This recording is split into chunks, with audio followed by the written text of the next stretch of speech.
Hey, good morning, good afternoon, good evening, and good night. Cypher Sounds is God knows where, but I am in the original Juan Epp room. I don't even know if you appreciate. First of all, my guest is TDE's own Reason in the building. What's the deal? What's How happening? doing? Carson, right? Yes, Carson. Carson, California's own. Carson, California.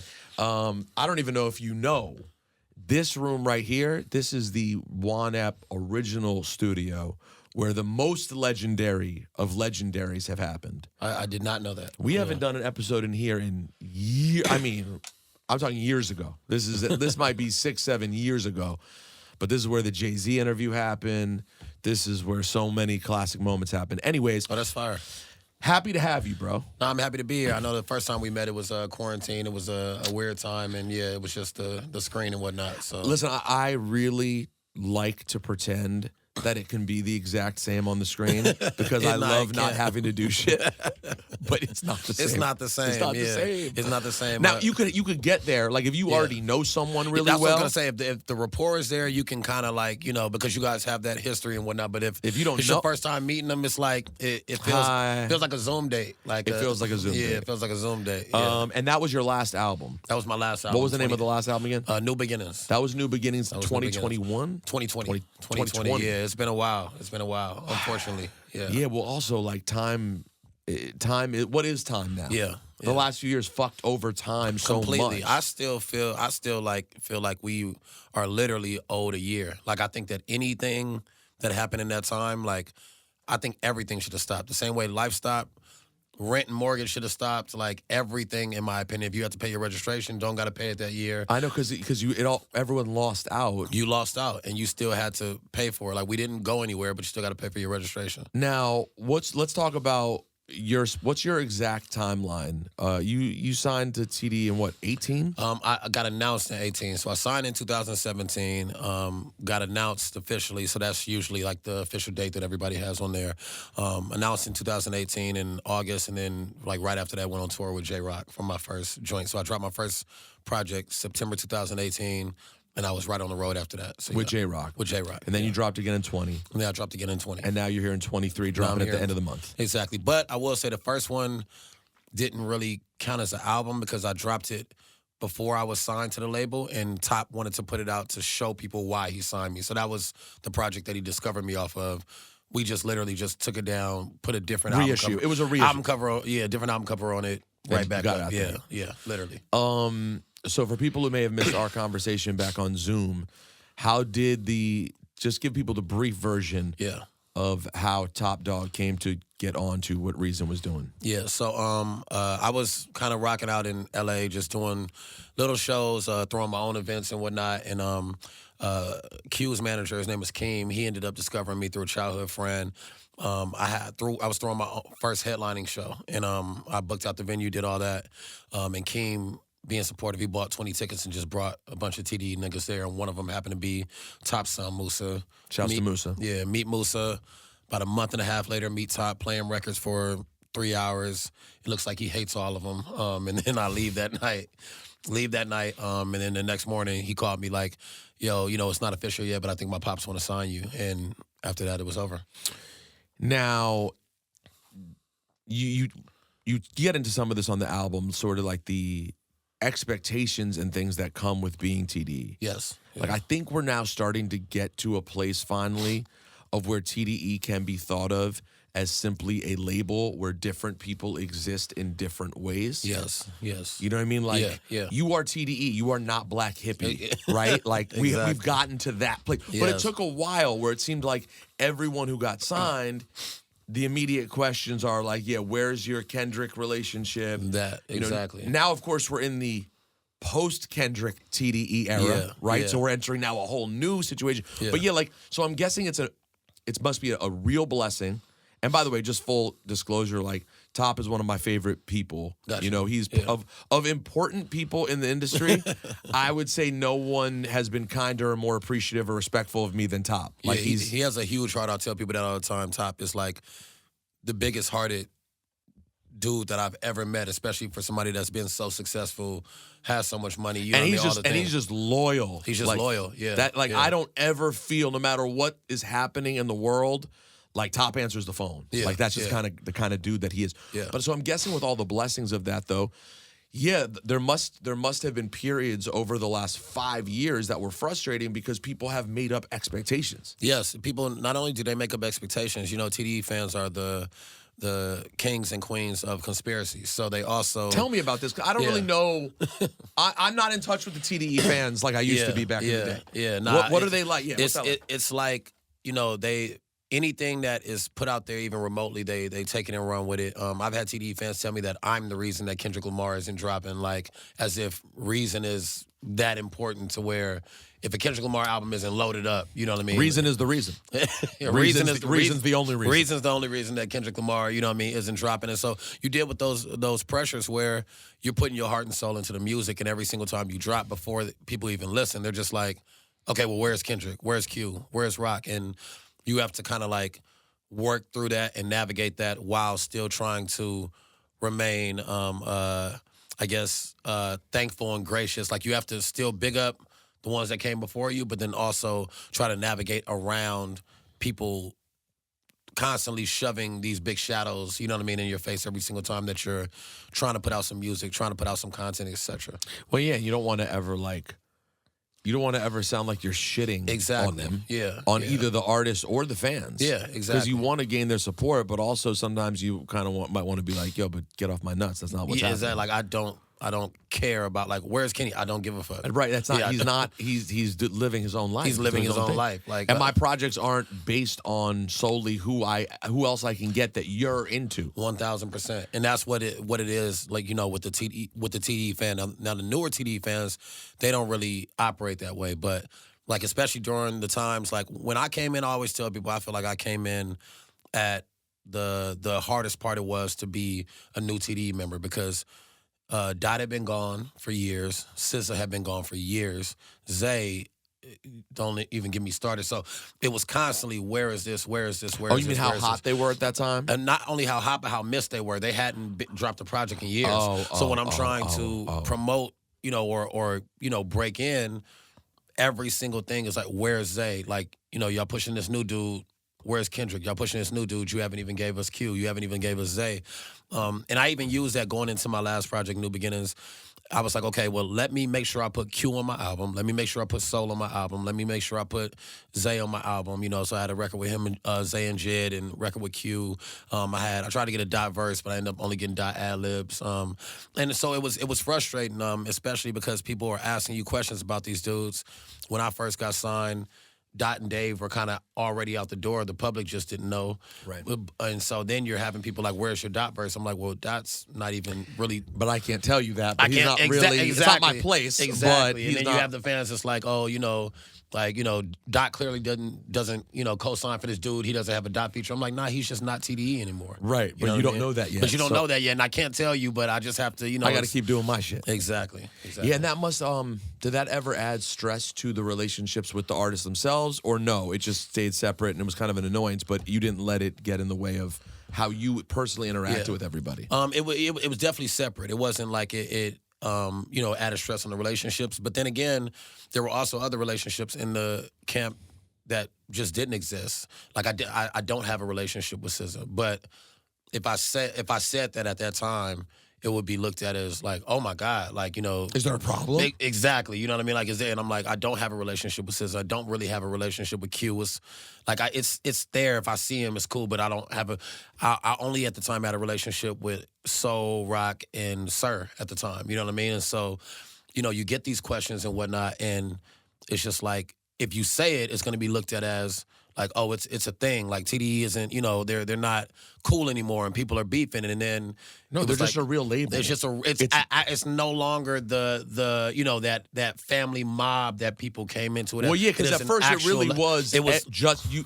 They were all together all the time. All the time, you know what I mean? And now it is an actual label. This is a record label now. Yeah, and like Yeah, you're not just kicking it with SZA. It's like, no, she's one of the biggest stars on earth. Like she lives 40 miles away in this big ass crib in Calabasas. Like I'm in Carson, like I don't know what you want me to do about that. Like just call SZA come through. It's like, crazy. They'd be like, oh, this record would sound great with SZA. Why isn't SZA on this? Like Reason doesn't know what he's doing. I'm like, you don't think I want SZA? You don't think I want SZA on my album? You don't think that I would call and want SZA? You think if it was that easy, it's like, yo, can you send SZA through to get this? It's like, bro, and so those were the frustrations. But if I said that, then it would spark conversations like, well, SZA isn't fucking with TD. It's like, no, SZA's just an artist on a label, and Cardi doesn't do a record with everybody on Atlantic. You know what I mean? Like, and this is what we are now. Yeah. Right. Now that's a fascinating situation. Yeah. So how long were you at it? First of all, let's start with Carson. Yes. Tell people exactly where Carson is, and does it have its own hip hop culture all to itself? Yes, for sure. So Carson is right next to Compton, Long Beach, Gardena. I always tell people Carson is like at the center of actual LA, because you have LA and then you get to downtown in Hollywood, and that's just like its own separate universe. You know what I mean? But when you get into actual LA, Carson's in the middle of Watts, Long Beach, Compton, like all of those things. So it's kind of like the core, and Carson was the first, and it's still like the only city in LA that the middle and upper class is black. It's like 85% black. So it was like the first neighborhood that was like damn near all black, but people are doing pretty well. You know what I mean? So it is better economically than the other places you named? Yes, exactly. Compton, Watts, et cetera. Compton, Watts, Long Beach. Gardena, Long Beach. It's better economically than all of those. So I moved to Carson. I was actually born in South Central, but it wasn't safe. And my mom, basically, my neighbor came and got into an argument with his wife one day and shot her and killed her in front of everybody. And so my Including mom... you? Yes, I was like outside in the yard. I couldn't go outside in the street because that was like the rule. We can't go past the gate. But we were all outside when it happened. And that day, my mom packed all our shit up, moved us into a hotel, and was like, every day after this, after work, I'm going to go and try to find a house. And so we ended up finding this like kind of rundown 2-story house in Carson, but it was nice. And saw these black people, and they're doing better. So now this is when I'm starting to realize that I can do other things besides gangbang and sell drugs. How old were you at this time? I was 8. Do you have? I'm sure, obviously, it's a story you've told a million times. It's a pretty like life-changing, formulating story. Do you have actual memories of the day that you saw it happen? 1,000%. Like that day, and it's crazy because I don't remember a lot of things as a kid, but I remember that day because it was just so much different. We used to always talk about if somebody starts shooting, like there's certain things that you do. When I was a kid, like my mom would tell us, if somebody has a gun, you run in the house, you jump in the tub, you guys dug down. Like these were things that we talked about as an 8-year-old, 7-year-old, even 6-year-old, 5-year-old. You know, because she wasn't always there. There was like a 2-hour gap between my dad and my mom being home, and my sister was with us taking care of us. So these were like the routines. And so it was my sister and my cousin outside. They were outside the gate. Me and my brother were in the front yard. And when it happened, me and my brother just froze until my sister and cousin like grabbed us, and then we ran in the house and they put us in the tub and whatnot. So I remember that vividly. And then the cops were out there for like the next 6 hours, you know what I mean? And so yeah, it was something that I vividly remember. I remember that entire transition, the hotels, the finally getting the house and all of that, and me, now I can learn how to ride a bike. Like now I can, meet the other kids on the block because I can leave the fence. You know what I mean? Like, so I remember all of those things. So they were like blatant rule changes because the environment changed. Extreme rule changes. And for the better, that's why I always tell people I can say I'm from South Central, but Carson is what allowed me to have a childhood. Like it allowed me to be able to do other things. Like my best friend at 7 years old in South Central was already selling drugs for his pops. He was the kid that would go to the door and then run out to the car, you know what I mean? Because what cop is going to stop a 7-year-old? So those were the things that people were already doing, and Carson kind of gave me that other life that I can do other things.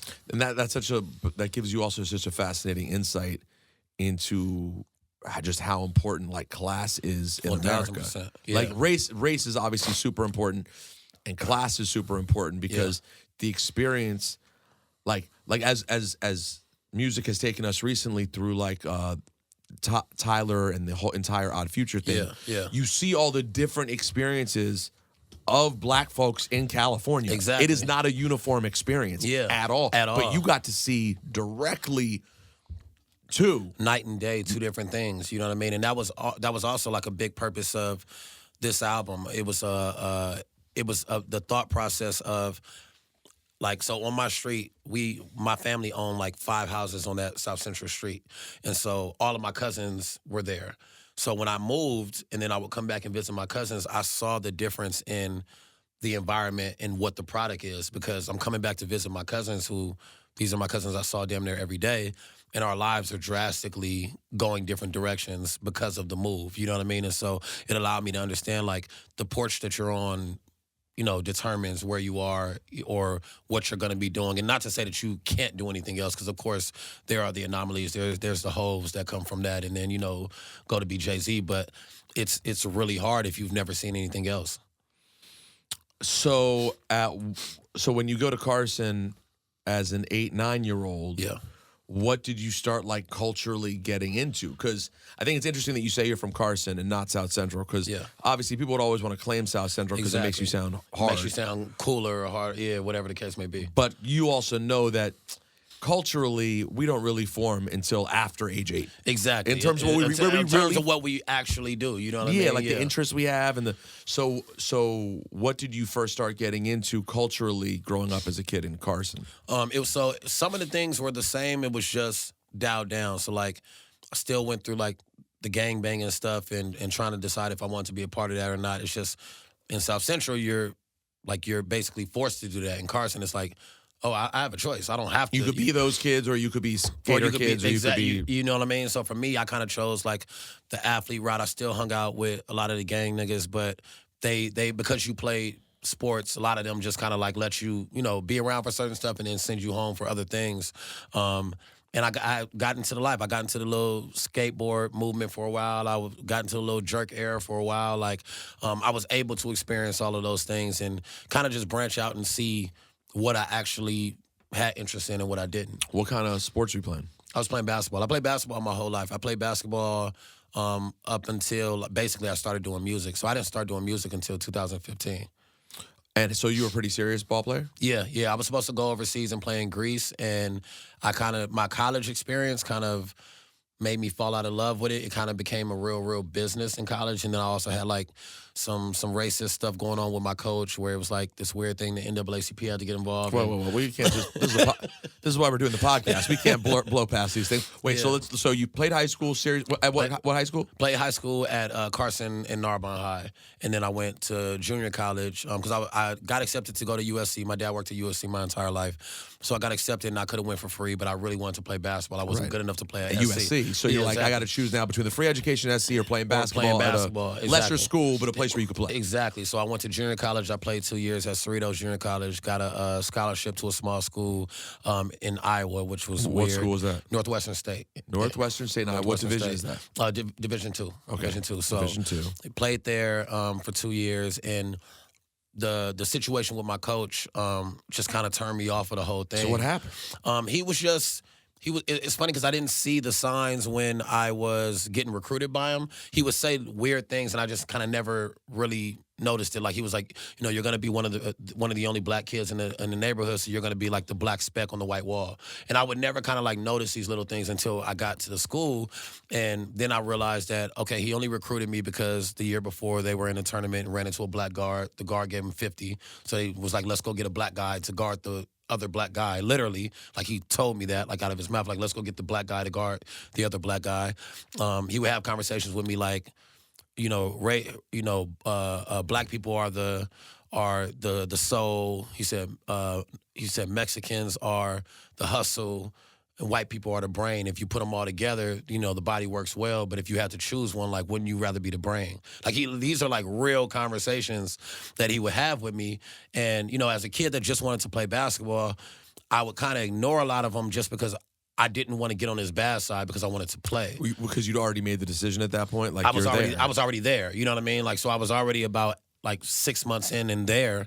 And, I was playing a lot of minutes, but we used to This is 2013? This is, 2013. 2013. Okay. So I was playing a lot of minutes, but we would have weekly meetings with the coaches, and every single meeting he was just saying these things. He would say the N-word in meetings, and give him what context. He would find examples to say it. Like, he'd be like, so if we're in a crowd of people, you have to learn how to behave. So if we're in a crowd of people, you're not going to walk up to me and be like, what's up, my nigga? and I would just be blown. Like, I can't believe that You this could have is, used so many examples of what not to do. of without just what saying, not to do without doing that. You know what I mean? And so it was a This is one of constant- those things where if you were to isolate one thing and that was all that ever happened, you probably go like, oh, that made me feel weird, but I'm not going to take that much. That was literally how I felt. But then, Right, but then now you look back, you're like, wait a second. This is so many different things. Yes, and I think it's yes. important to point this out because, 2013 is a lifetime ago Yeah. with regard to someone in his position. Yeah. Like, I would have to imagine that in 2023, if the exact same thing were to repeat itself, even if he was doing the same stupid thing of being like, I'm going to go get a black guy to cover the black guy. Yeah. I have to imagine in 2023, he wouldn't talk the way he was talking in 2013. But this is the scary thing is that it's like he still has the job. You know what I'm saying? So, like, for me, it's like it showed me, like... All right, well, so then hold on. So play out what happened. How did we get to the whole... Okay, 'cause so you said- we get there because now I'm a senior, and I'm at a point where I'm kind of realizing, like, I don't know if I want to play overseas, and so I'm starting to have the thoughts of, maybe basketball isn't the career path. And then in this instance, I'm also starting to fall in love with music because I had a MacBook and I'm recording songs on my MacBook. So I'm like, I kind of want to do music when I get back home. So now at this point, I'm like, okay, I'm willing to talk up and say something. And so I told my mom what happened. She was pissed because she Which didn't know. specific thing? Which specific thing did I tell my mom? Yeah. I told her everything. Okay, So so at this point, I got on the phone with her and just told her, like, yo. Was there one thing that happened that was like the thing that went a bridge too far? Well, or- mom, I got like a real black mom. So as soon as she heard white coach racist, she didn't even need the examples. So she was already there. You know what I mean? Like, she was already She'd at been the waiting airport. for this moment. She was like at the airport going through security while I'm telling her the rest of the story. You get what I'm saying? So I tell her, but I end up, having a long conversation telling her everything. And my teammates, shout out to them, because they're in this, predominantly white town.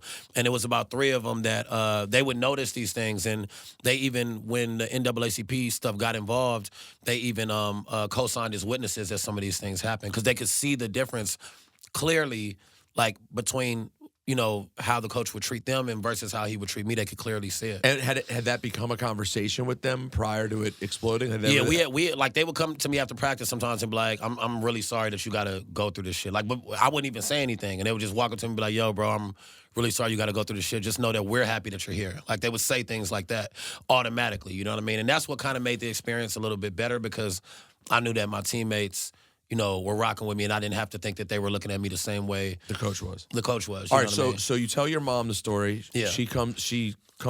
She comes out there, and my mom's a paralegal, so she's very good with her pen and doing all of that. So Where in Iowa is this? Orange City, Iowa.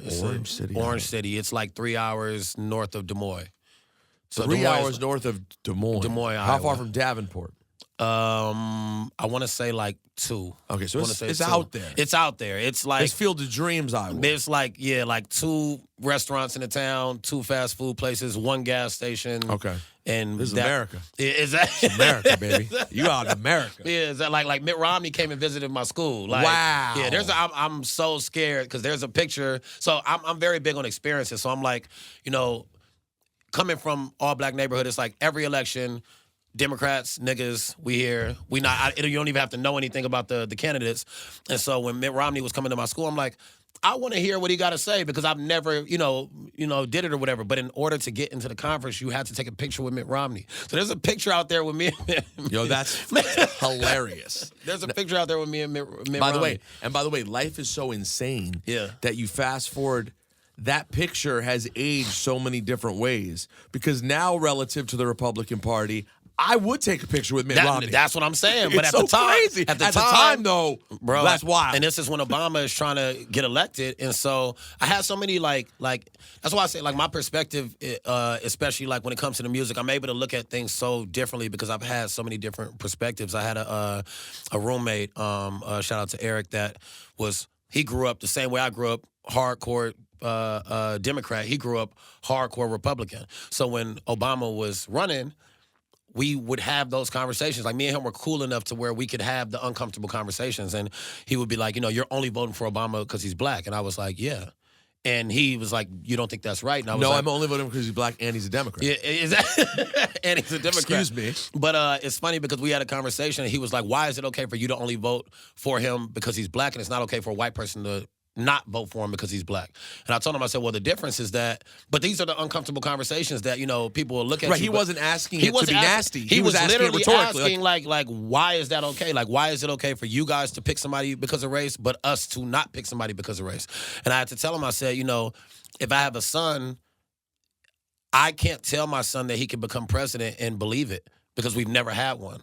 You can look at your son and tell your son that he can become president. I said, so even if this nigga sucks when he gets in, which I don't think he will, but even if he does, at least I got past that part. You know what I mean? Right. And it's crazy because when I told him that, he went out and voted for Obama. Wow. He went out and voted for Obama. Yeah, that was enough for him because he was very big on family. You know what I mean? He had never thought about He the never impact thought that it about would the have. impact that it would have just to have a black president. And you know what I mean? But what about the deeper part too that I always point out too? Not only did Obama have such a huge effect on what black parents could show their children, but what about what white parents could show their children? 1,000%. Oh, yeah. the most powerful man in the land is black. Yeah.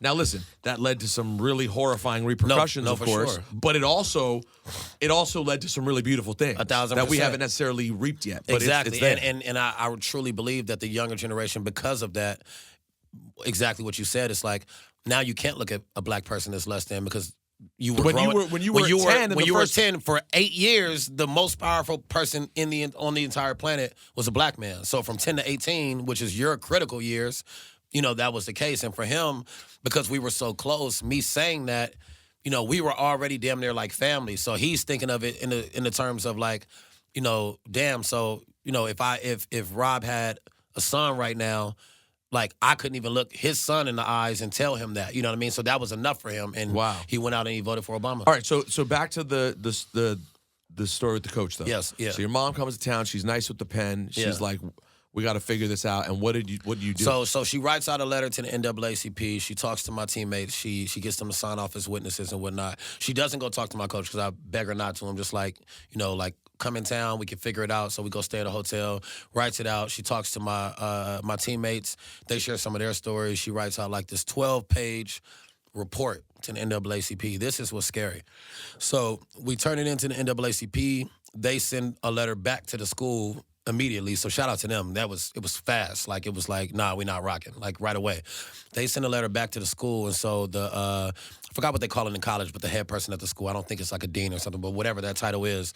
Chancellor or something. Yeah, something like that. You know what I mean? So they see it and they call me and the coach into this office and we have a conversation. And their conversation with me is, if this can just go away, you can go home and we will just give you your degree. That's the conversation. It's like, if this can just go away, you can leave school early. It was like February, right after the season ended. You can go home and we'll just give you your degree. But we just don't want to, like, deal with this. So instead of... But like, why would you leave? So for me, they knew that I wanted to leave because I had, in the letter, I was talking about, like, the mental issues, like, kind of like struggles I was going through even being there and how I didn't want to stay. I just wanted to go home. Okay. So they knew that was like a soft spot for me. It's Right. like, I just want to go home. Like, I'm tired of being out here. Everything closed at 8, food, you know what I mean? Like, I want to go home. I need more restaurant options. I'm like, I just want to The go home. racism's bad, Yeah. but the food choices are horrible. Like, racism mixed with this is crazy. It's like, too much. It's just way too much. You know what I mean? Like, everything closes at 7. This is insane. So they knew that was my soft spot.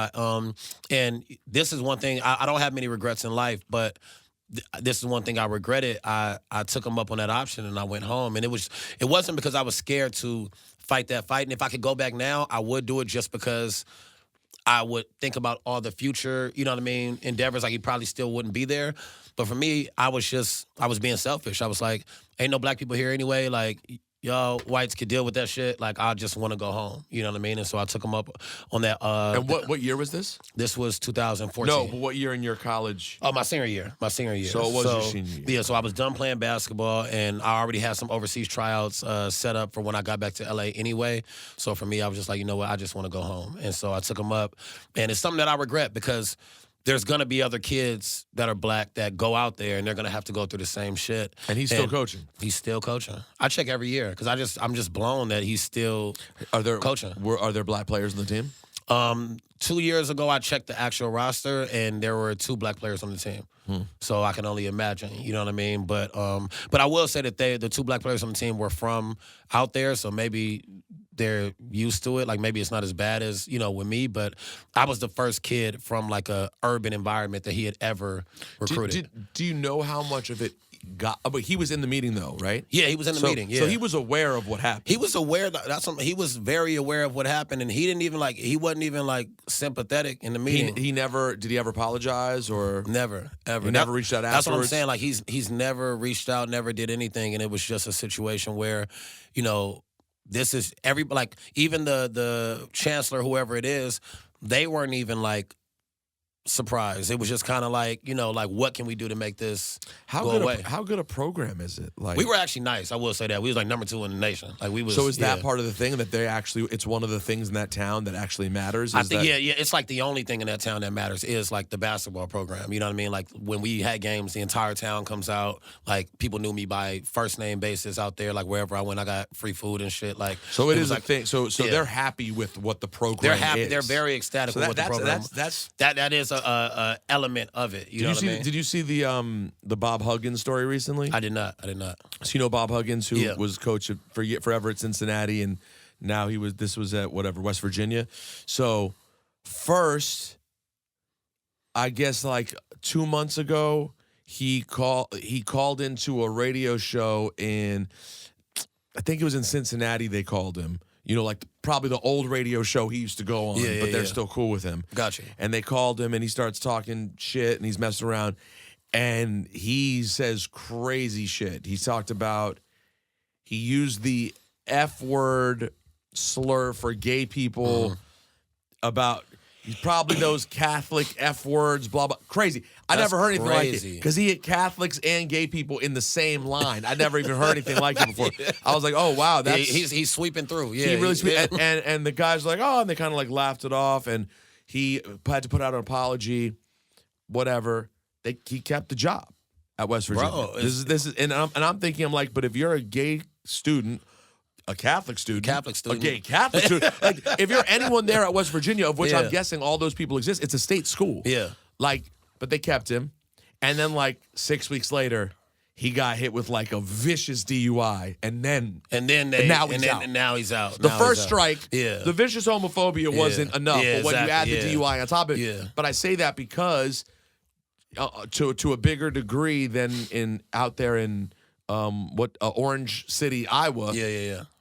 In West Virginia, I mean, that basketball program's life. No, so for sure. you're going to do everything you can to keep these coaches they're celebrities. You know what I'm saying? And at the big schools, they're the highest paid employee in the state. It is their city. I used to because it was also a Christian school, and I would go because I was over 21 my senior year, and I would go have to drive 12 miles to go to a Walmart to get liquor if I wanted to drink on the weekend.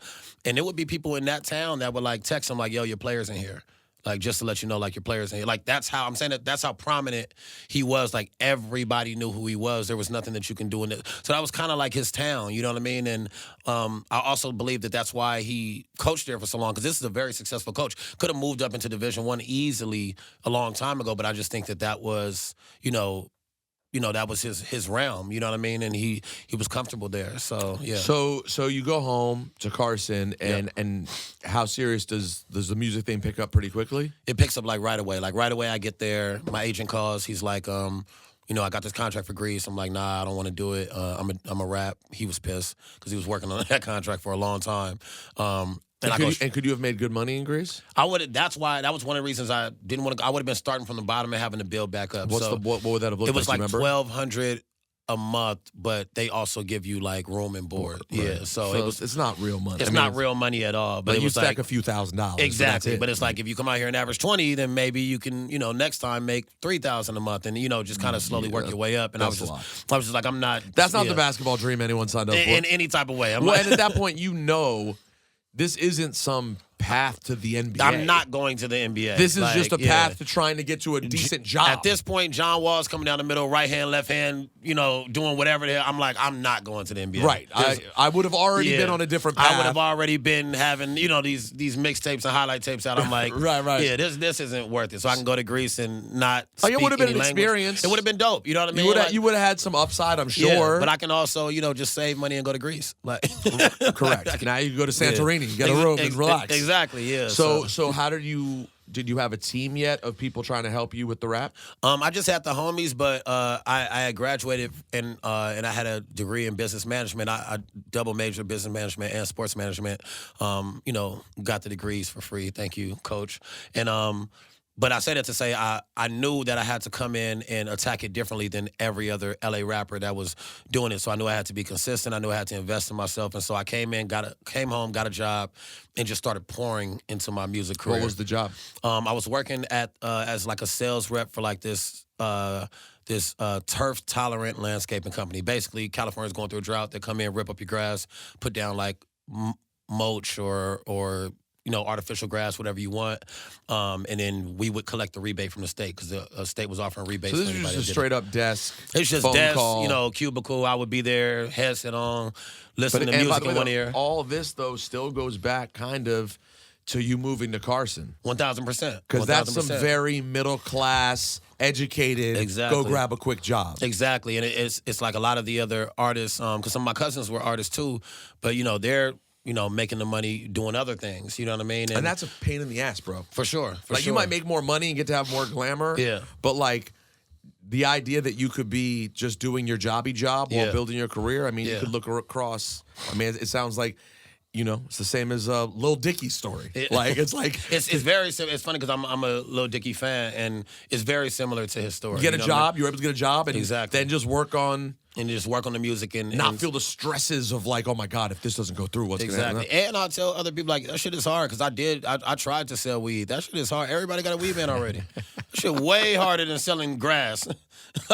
Because everybody needs selling grass is way harder than selling everybody grass. I hit up to buy some weed already had a weed man, and then the homie that was doing it with me, he was a smoker, so he was smoking up all the shit that we had. Like I'm like, we're losing, we're in the hole right now. Like, well, like who in California in LA doesn't have a weed man? Doesn't have three. You know what I mean? Like they got one, and if he's not around, they got another one. Not to mention you're edging right up near the time of legalized and medicinal. Yeah, so it's like, half of the people are going to the shop. The other people already got, the other homies already got a weed man. And I'm also like, I didn't grow up as the kid that was selling drugs and whatnot, so I'm also trying to like tell people, yo, I said, and they laughing at me like, nigga, what are you doing? Like, you know what I mean? Like, that's not you. Yeah, they're like, that's not you. Like, why are you doing this? You know what I mean? So I did that for like 2 months, and So you're stacking. So then you start stacking the paper at the job. Yeah. And when you said and you're pouring money into what, studio time? Studio time, music videos. Back then, it wasn't as easy to shoot a music video. Like everybody didn't just have a camera. So what's the early video you put out? Was our first? Yeah. So the first video I put out was actually "Better Days," which was like one of my highest streaming songs now because it redropped on the album that Top put out. And then but it was really one of your first. Single. That was literally the first video that I shot and released was "Better Days." 2 million views. 2 million views. I'm guessing it didn't get most of those views in the early days. It did not. We had about 1,600 views when it dropped the first time. Really? But about 20 million streams right now and 2 million views on YouTube. One of my highest streaming songs still as of today. And so this is what year? That one is the TDE version. So this is the TDE version? They had us take down the other one. But even the concept for this video is the exact same concept that I used for the original. It was just a bigger budget. So this just looks like the concept is going to this liquor store. I went to the same liquor store, trying to get with your girl, arguing, go in the liquor store, come out, get shot, and then you're rapping the second verse like bleeding on the ground, bleeding out. But my version of it was shitty because we only had $1,100 budget, and then theirs was a lot better than my version. Got it. Okay, so we can't see the old bootleg. I don't have. I wish I did have it because I could show you. Are all your old initial videos gone? All of them. The Top came through and swept all that shit. Yeah. He was like, we're not having people Google you and find this bullshit. We're not. Yeah, he was like, so shitty ass music video. That shit. You're with TDE now. Yeah, exactly. So he swept through all that shit. And so you started getting shows? So I started getting shows, but then I also there was a promoter out there, Sean Healy, and he would be like the booking agent for anybody coming through LA. So labels would hit them up and be like, "Oh, got this artist coming through LA. What venues you got?" And so I also got cool with Sean, and so Sean would put me on as an opener. So you get to open. So you be the random. You be the random act. Be the random that when act artists are like, "Who the fuck is this on my bill?" Exactly. What the fuck is Reason? And I would always start off my show with Better Days because I knew that was a song that would captivate people, and I got a lot of fans. That's really how I grew my fan base. I was performing like every single week and always hitting Better Days. And I was always starting off with Better, because you're the opener, you're the random opener. Everybody, while you walk on stage, everybody's getting a drink and stuff like that. And I would always start off with Better Days, and by the end of the song, I would have the crowd at least for another, the rest of my set. And I would have a 20-minute set, but I would always do only like 12 minutes of the set. Genius. Just genius. Up, in and out. You know what? In and out. You just won me over right now, really. Because I swear to God. They didn't come for me. I'm going to give y'all my best 3 or 4. Bro. I'm out of here, bro. So I used to. I don't do it as much anymore, certainly, but I hosted a lot of shows. Gotcha. I did our SOB showcase. I did so many different concerts. And when people would get on as the opener, I would always be like, "How long you doing?" Yeah. They'd be like, 20 minutes. Yeah. I'd be like, "Bro, I don't know any of your songs, and I'm the host. You could get that down to 8. Seriously, pick your best 3. The ones that you know for a fact are going to work. Pick those 3. And then you walk off and people go, "Oh, that shit was dope. I wish it didn't end." My name is Reason. I appreciate y'all every single time. And then they come up to you afterwards and they're like, "Wow, I really like that." I would have my so I had printed versions of my CD before it even dropped, and I would tell them like, "Yo, I got an album dropping in like 2 months, but Have you given youngsters this advice? I have. And they don't listen. No one wants to hear it. They show up to the show, they got 30 niggas with them. They like, my niggas came to see me rock. Like, even if this and it's crowd, like you have them. They're already your fans. They're already your fans. They're already gonna listen to your shit. You know what I mean? There's no amount that's too short. Yeah. You could tell me I'm doing one song. I'm like, that sounds great. Yeah. One song, you might win someone over with one song. You might win them over with one song. You know what I mean? But it's so hard. You have to be. And then on the flip side of that coin, I've seen headliners who are amazing who do 55, and I'm like, that show could have been 30. Yeah, for sure. I didn't need 55. For sure, because I'm a fan of you, but I'm only a fan of the 30. You know what I mean? And there's the other 25 of you that, I maybe don't listen to. Even as your fan, I skip it. I skip the song or whatever. So matter of fact, so the 2 concerts this summer that everyone's obviously talking about are Beyonce and Taylor Swift. Yeah. They're running this summer until Drake. Now Drake's becoming a thing. Yeah. Although with all due respect to Drizzy's doing the arena tour. Yeah. Taylor and Beyonce they're doing stadiums, yeah. For both of them, though, and I may see Beyonce, I'm definitely not seeing Taylor Swift. Yeah. Everyone's giving such praise. They're doing 3-hour concerts. I'm like, I don't know that I need that. 3? If Pac came back from the dead right now, I don't want to see Pac on stage. I need 3 hours. I don't need 3 hours of Pac. I swear to God, after an hour, you'd be like, no, this is a long show. I'd be like, hey, Pac, I'm trying to think I can't think of, I feel like if Michael came back from the dead, I would want to do 90 to 2 hours. Gonna say, yeah. I think of Mike. Yeah, of Mike. Yeah. Taylor's only been in the game for, I think, 13 years strong, something like that. Yeah. How is she at 3 hours already? Yeah. No, that's what I'm saying. It's like, it's always less is more. You know what I mean? And I realized that super, super early on just from me going to shows, because before I started doing the shows, I started just going to random shows and watching any artist that was in town, I'd go watch. And I noticed that I was like, man, I probably get bored, even if I'm a fan of this artist, maybe 22 minutes in, unless I'm a diehard fan of them. You know what I mean? And so I would get on stage and do my anywhere between 8 to 12 minutes, depending. And I would literally do, depending on how I would have 3 records ready, and if the crowd was really engaged, I'd do 1 more record. And me and my DJ would know, you know what I mean? We'd be able to kind of read it and be like, yo, we're going to get out of here, or let's do this very last record and get up off the stage. So I would always do 8 to 12 minutes. And I built a big fan base doing that. Just doing that. The very first artist I actually opened up for was Joe Budden. That was the first one that I opened up for. Wow. Yeah, so I opened up for him at Los Globos. So was that full circle when you went on Joe's podcast? Super. Yeah, it was super full circle. I actually had a picture from the show because we took a picture together after the show, and I showed him, and he was like, "Boy, I was high as hell during this picture." He was like, "I don't even remember this night." But so, which version of Joe was a bigger dick? Original Joe at the club? Oh, or original, current? because he was super scarred then. He still carries the trauma. He's still crazy. He's still crazy and carries the trauma. But that's my dog now. He was an asshole then. I had to fight to take a picture with him. I'm like, damn, did nigga, you really? he was not fucking with me. I'm like, God Yo, damn. hold on. You should see this motherfucker Joe at Summer Jam. I believe it. Joe at Summer Jam this year. Oh, this year? No, this year. Have you seen the picture? Have you seen that? No, first of all, he was a great hang, but have you seen what the fuck Joe wore to Summer Jam this year? Nah, I didn't see it. Yo, my man, how would you even describe that, Joe? It was like it's. I don't want to go dashiki. It's like it was like a big. It looked like he was about to go pray at Mecca. Like it was like a big white. Like it was insane. Shouts to Joe. Joe is funny. I told him because I just did his pod like 2 days ago, and I told him, I said, bro, you didn't need to be successful as an artist because like you're like the way you are. Like if you would have been like a massive hit art, like. It would have been insane. You were already crazy. You know what I mean? That is such a good point. Yeah, like if you were walking around with Drake level hits, like that you could just, pop out at any time, like Joe would have been a menace. But you want to know something funny? So, as you may or may not know, depending how big a fan of Joe you are, me and him have super long history. It goes back like 20 years. Yeah. And before I ever knew any other rappers. And we have this interview from 2002 or 03 when Pump It Up was on fire. Yeah. I did a couple of interviews with him at that time. That's how he became like an early rap friend of mine. Gotcha. Yo, when he was scorching, like I was just a random DJ doing XM at the time.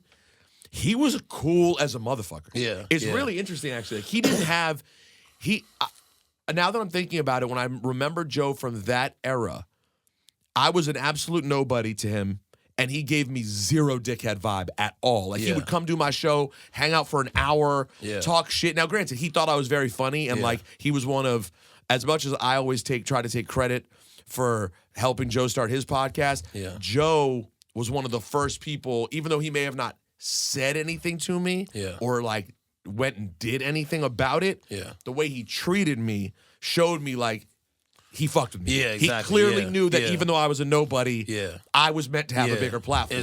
Like your energy and conversation. He stuff got like it. That. Yeah, So it still helped me, and I'm grateful for it. But he was actually really chill when he was smoking hot as an artist at that time. Yeah, that's interesting. But he was only one single in. So he might have still just been on the high of like. Yeah, like I'm here and I've made right, it. and it's fucking pop. Now you fast forward a year later after the Jay-Z shit, all the different shit that happened. He might have become a miserable wretch already. I don't really remember. Yeah, I was about to say I think a lot of it just came from Joe like going through the industry and becoming scarred by that, because even like I said, like that night he was an asshole, but like the moment I met Joe as an artist, man, he didn't even know who I was. Rory's actually the one that brought me over to the pod, and then I met him. But the moment I met him, he just showed me love and supported literally any and everything that I was doing. And I'm super grateful for Joe because he's given me a lot of advice and how to maneuver and, dealing with different frustrations and stuff like that. And now, like me, you're stuck in the position of having a relationship with Rory and Joe. Yeah. And here we are again. Yeah, but my sense of humor is so dark that it's just funny to me. Right. You just laugh at it. I just laugh at it like this is really hilarious. Like, you know what I mean? And they're both like petty in a way, so they take like, it's funny because like they're over it, so it's not like a thing that, you know what I mean? Of course they don't get along, but they both just take their little shots or whatever, and it's just Joe funny to has me. the weirdest beef with everybody. Yeah. It's all like not that serious, but also real at the same time. It exists. Right, it exists, but it's never that serious. Yeah. And by the way, at this point, I just try my best to whenever someone gives me the reason to talk about Joe, I just do it on the podcast because I know it's guaranteed for some cheap clicks. Because people always seem to think that we hate each other no matter what. So I just I've seen that before, Rosenberg and Joe, they say, well, like when he was being a dick to Logic a few months ago, and I just jumped out, I was like, can you leave this man alone? He's not bothering you. Also, here's what I don't understand. I'm not saying everyone has to be a Logic fan. And I'm not saying that Logic doesn't have like traits that could make him off-putting for a certain kind of rap fan. I do get it. But I always found his hate on Logic's rapping skills to be weird. His rapping skills, because I'm not a Logic fan of the music or the person. Me and Logic have our own thing. Oh, you do? Yeah, like a little thing. It's Reason and Logic, you guys should go together. I literally know. I've heard every single joke about it. I've heard I was so creative. I was like, why would Reason and Logic not get along? I've heard every single thing. Wait, but I do agree with you on his rap skills. Just straight. I can't say that he's not a good rapper. I can't say that. I just found that part so weird. Like, you could have a million reasons not to like him if you want, but like, Joe would be like, he sucks. I was like, as a rapper? The one thing about me, before I got into, knew him at all, I was just like, wow, this guy clearly has a solid voice, and he knows how to. He understands something about rapping. He can put words together. He says witty things. Like I was an early Logic fan. And let me guess, that's part of how it led to you and him not being good.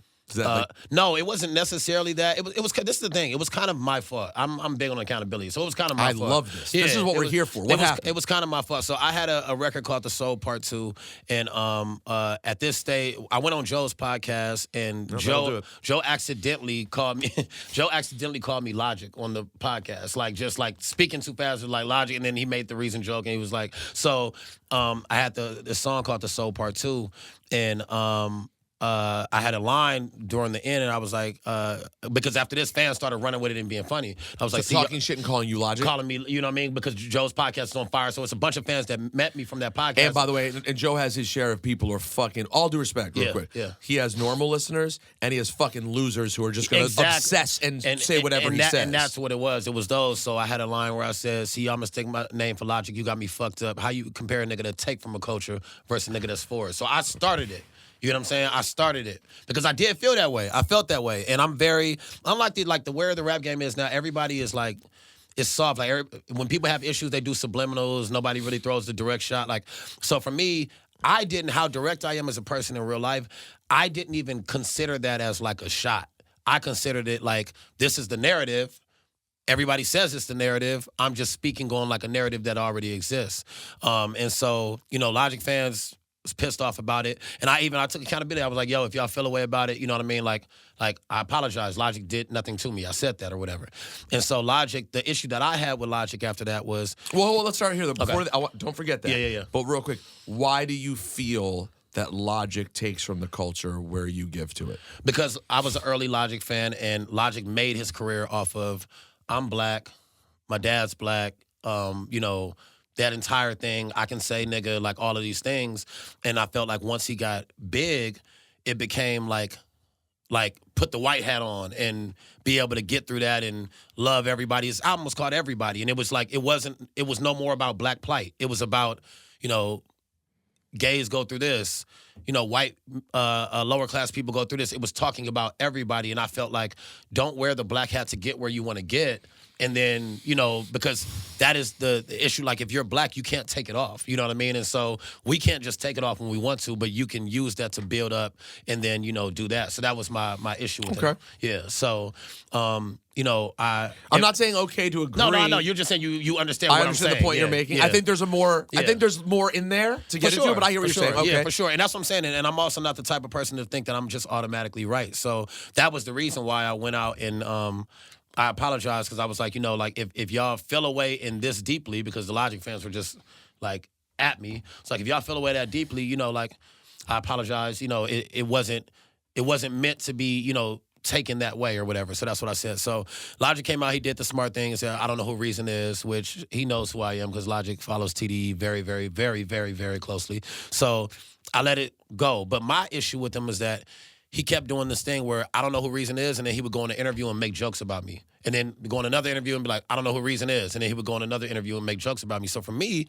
I'm like, yo, if we're going to do the rap thing, let's just do the rap thing. But don't play the in-between game, you know what I mean? And you just not knowing who I am. He did a sit-down with Rory and them, and he was just like, I don't know who this kid Reason is, but, let him know, I love him and this and this and this. And then when the camera shuts off, he's telling Rory, fuck that guy and this. But he doesn't know, Rory's my guy. You know what I mean? I'm cool with Joe and Rory, but Rory's, really, really my guy. And so for me, I'm just yo, if we're going to do the rap thing, let's do the rap thing, but don't play in between, you know what I mean? And not, what are we doing? And so that was my issue when I actually started having an issue with Logic. I understand that. Yeah. That makes sense. This all seems like it could be either it could be fun through rap or a very easy conversation. No, for sure. For me, it was and I even reached out to him and was yo, let's just have a conversation. But he'll ignore those things and then talk about the other things. So for me, I was just he ignored the attempt to reach out? Yeah. So for me, I was I have to love you, Logic. I hate when people do that, though. Yeah, but he's literally online making videos Reason, let's go out and have dinner together. But then you see me reaching out. I've had this exact experience. Yeah, like it's like it was just weird to me. So for me, I'm like, let's either do the fun rap thing because none of it is real. It's not real life. This is street shit. Exactly. Yeah. So I'm like, let's either do the fun rap thing and make it fun for everybody. That way, everybody is now having fun, or let's just have a conversation and be over it. You know what I mean? And so that kind of went on throughout. Not this last album he dropped, but the previous album that went on through like his entire rollout. You know what I mean? Oh, so, shit. Yeah. So, but I blame Joe and Rory. All right. Real quick, tell people the name of the album. You got to go to ESPN, I'm told. So tell people the name of the album and the date. Name of the album is Porches. It's coming out on July 28th. I don't have any like witty, you know. You don't need to have anything. Honestly, like I just going through your catalog, man. For the people listening to this podcast right now, if y'all have never spent time with Reason, like you're going to fuck with it. And especially if you're feeling, I already started listening to the new one. A lot of the listeners right now, the podcast, y'all are high off that Killer Mike Michael album right now, which is fire, which is pure fire. Yeah. I think you'll enjoy Reason as a next place to go into something that's I appreciate thought provoking and fucking dope. So. Good luck with the album, and thank you for coming by. Thank you for having me. I appreciate it. TDE's own Reason.